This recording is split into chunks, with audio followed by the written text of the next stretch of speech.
Lettre aux élèves de Samuel Paty. Lorsque la famille de Samuel Paty a suggéré l'idée que je vous écrive une lettre à vous, ses anciens élèves, je me suis dit que je ne connaissais de votre professeur d'histoire géo que les hommages qui lui ont été rendus, les mails publiés, le contenu du cours qu'il vous avait tenu sur la liberté d'expression, les témoignages de ses collègues, des bribes de vie noyées dans un océan de douleur. La vôtre, bien sûr, celle de la famille, des proches, des collègues, et puis celle d'un pays tout entier, plongé dans la barbarie. Ne sachant pas non plus ce que j'aurais eu envie d'entendre à votre place et à votre âge, je vais simplement vous dire ce que j'ai sur le cœur. J'aimerais d'abord vous parler du souvenir, de celui que vous êtes les seuls à pouvoir faire vivre, le souvenir de Samuel Paty au tableau, de ses rituels en classe, de ses expressions, de ses blagues et des progrès que vous aviez faits ensemble, vous et votre professeur, pour comprendre le monde. Cette part d'humanité qui vous accompagne est essentielle, puisqu'au fond, c'est à ça qu'on reconnaît un bon prof. Un bon prof, c'est un compagnon, une rampe qui nous guide tout au long de la vie, et ça, personne ne pourra vous le prendre. Ensuite, même si vous le savez déjà, j'aimerais vous rappeler que vous n'êtes pour rien dans ce drame.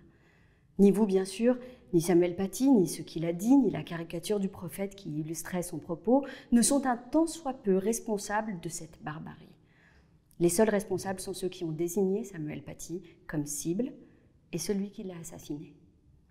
Parce qu'au fond, Samuel Paty n'a fait qu'une chose, c'est de vous transmettre un savoir sur la liberté d'expression, la liberté de conscience, la liberté de penser et la liberté de croire ou de ne pas croire. Vous l'appelez comme vous voulez, mais il s'agit bien de liberté, de notre liberté. Parce que la liberté de croire est indissociable de la liberté de ne pas croire. Parce que la liberté de penser ce que l'on veut est indissociable de la liberté de croire en ce que l'on veut. C'est parce que ces libertés ne font qu'une qu'il est possible de critiquer, contester ou même de rire des religions. Comme il est également possible d'adopter leurs principes et leurs dogmes, c'est un tout. En France, nous avons une chance assez rare, c'est que cette liberté est un droit inscrit au cœur de notre République. Et un droit, ce n'est pas un respect déguisé, c'est un droit. Ce n'est pas une invitation à respecter les idées et les croyances de l'autre, ni à mettre de l'eau dans le vin de ses convictions pour ménager les susceptibilités. C'est un droit le plus absolu, celui d'être libre de penser et de croire en ce que l'on veut.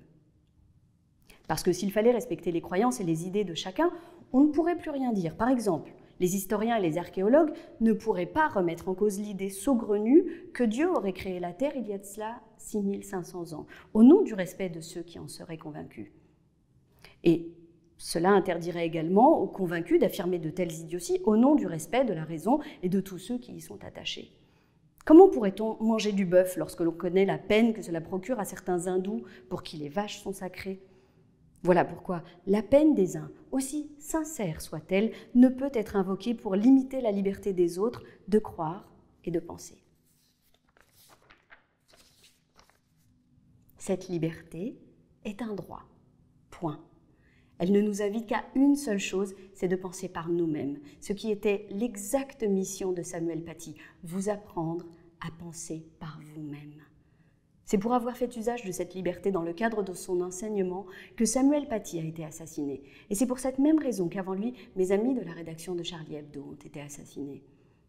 Et que l'on soit croyant ou non, j'ai la conviction que cela nous invite à chérir cette liberté et à en connaître les principes. Voilà. Voilà tout ce que j'avais envie de vous dire. Pour le reste, c'est-à-dire l'usage que vous ferez de cette liberté de conscience, je n'ai rien à ajouter, mis à part que vous êtes libre.